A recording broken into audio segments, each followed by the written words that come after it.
The advice I've been given to people is support the causes you usually support. If you were going to go to an event, donate anyway. An event that wound up being canceled, donate anyway.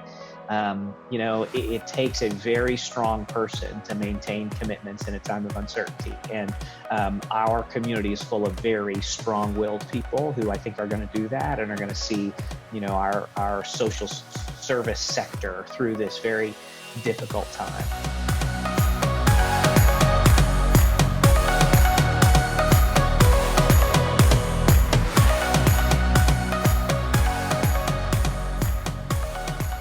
This is a new series from Bellingham tonight called Bellingham Now, where we focus on different stories from the community, people who are doing incredible things, leaders of our community, and how they're responding to this extraordinary time in our community. So today, we've got Ray Deck III from Skookum Kids.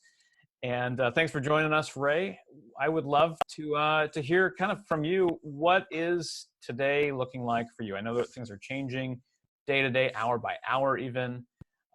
Obviously, the sector that you work in with social services and foster care, the foster system, the implications must be huge. Can you break that down for us a little bit? Yeah, enormous. When the first case of COVID-19 was diagnosed in the United States, we wrote a plan for how Skookum was going to respond, and it was a phased plan. Like I'm sure a lot of people did, that had particular triggers. When certain things happened, then that would mean that we modulate our work as a result. And it's a 4-phase plan, and the fourth and most intense phase was when a shelter-in-place order is issued, which of course Governor Inslee just did yesterday, and will go into effect in a couple of days. So this is something we've been really planning for since the end of January, and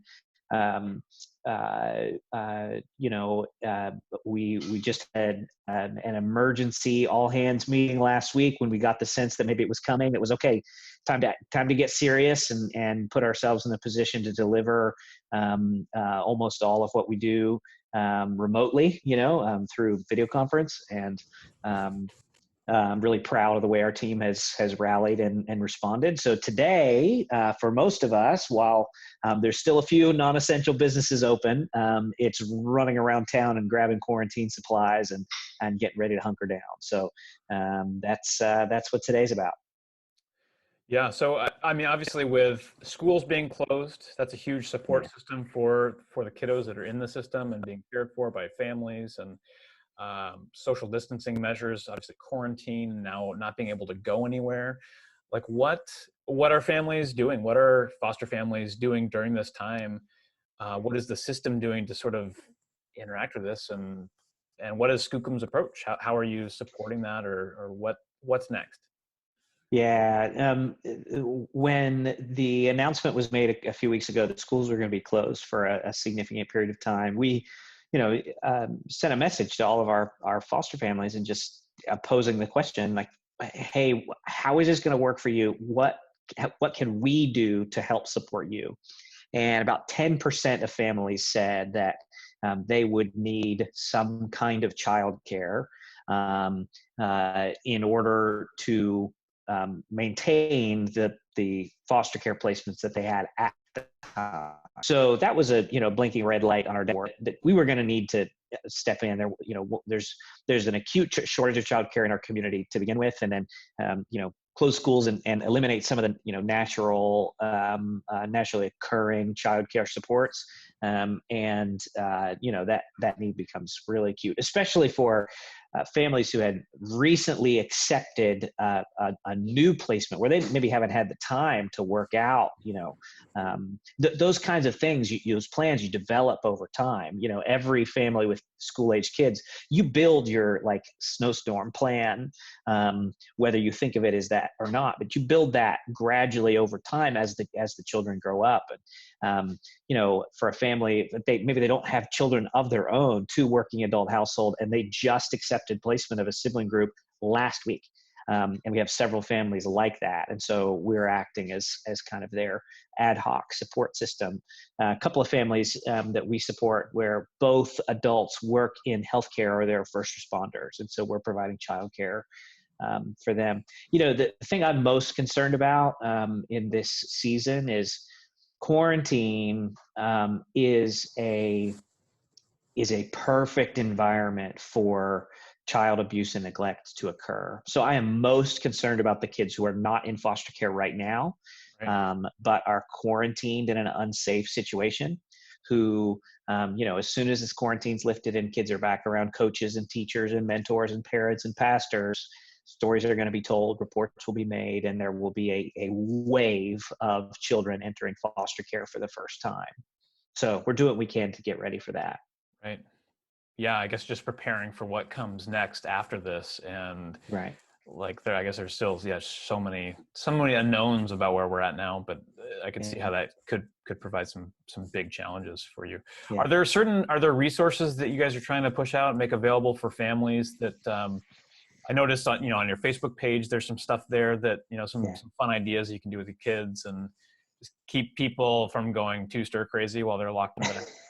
Is there any highlights from that reel or anything that you'd like to kind of to plug? Yeah, there's two things on our blog. So skookumkids.org/blog. One of them is mostly fun, and the other one's actually pretty serious. The mostly fun one is it was a brain dump of things to do with kids while you're quarantined. This is definitely a first world problem.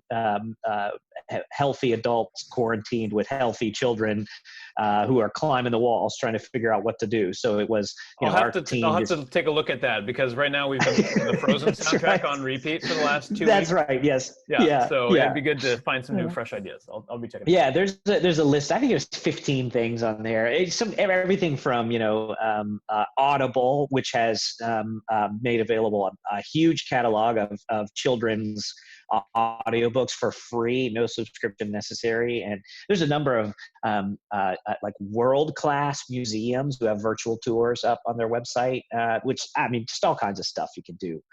So that's the unserious one, mostly fun. The other, which is a little more substantial, is we wrote a script for parents, especially foster parents, it's a how to talk to your kids about coronavirus. And, this is a scary thing. I know a lot of adults who are scared and anxious, and imagine how, amplify that by, the fears that a child would experience, and amplified even further by the fears that a child whose whole world has recently been turned upside down, and they've been removed from the only home they know and placed with a stranger. And imagine how much anxiety and uncertainty a child like that feels. So,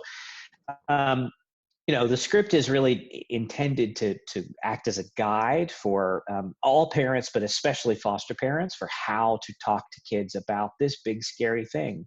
The number one goal for a parent in that situation, is to give a child as much control as they can over their circumstances. And there are lots of things that kids' lives that they don't have control over. When we feel like we have a sense of control, that does tend to reduce the anxiety we feel. So parents are the task is, how can you show kids the things that they have control over?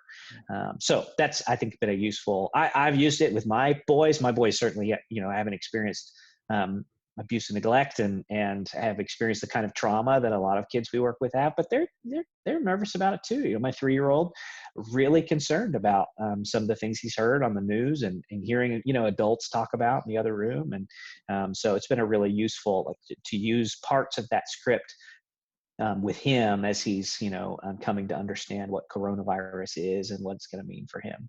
Yeah, absolutely. Obviously nonprofits are very hard hit by this. You can't throw events, you can't do a lot of your fundraising activities, your services are impacted, your staffing is impacted. How are some ways that Skookum is sort of dealing with some of those things, and how can people help?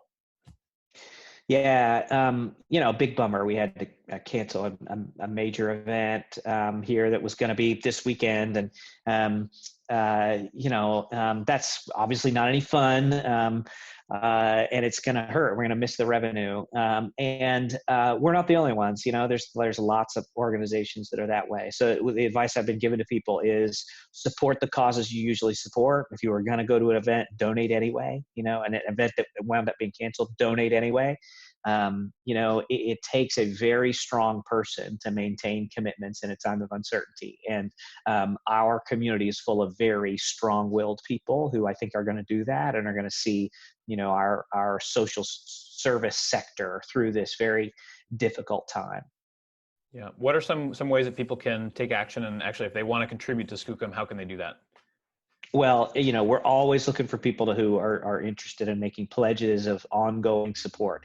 The core support of Skookum is not a big fancy event or a campaign we run once a year. It's 200 plus households, people who make a pledge and give every month. So folks can set up that at skookumkids.org/give. This is actually, for families who have thought about becoming a foster parent, this is actually a pretty good time to explore that seriously. Our team is set up to work remote, are all over the county, set up just like I am, and rocking chairs and using Zoom. And we can do the vast majority of the work of getting people licensed electronically like this. We can do our interviews this way. We've managed to extract some very significant concessions from DCYF about how licensing can work in the age of COVID, which are really exciting. And I think, for families that are quarantined inside right now, but they want to be equipped, they want to help when the quarantine is lifted with all the kids who are going to need care. We would love to help you get licensed. Yeah, you can use this time to child-proof your house, right? And make all the That's right. You got it.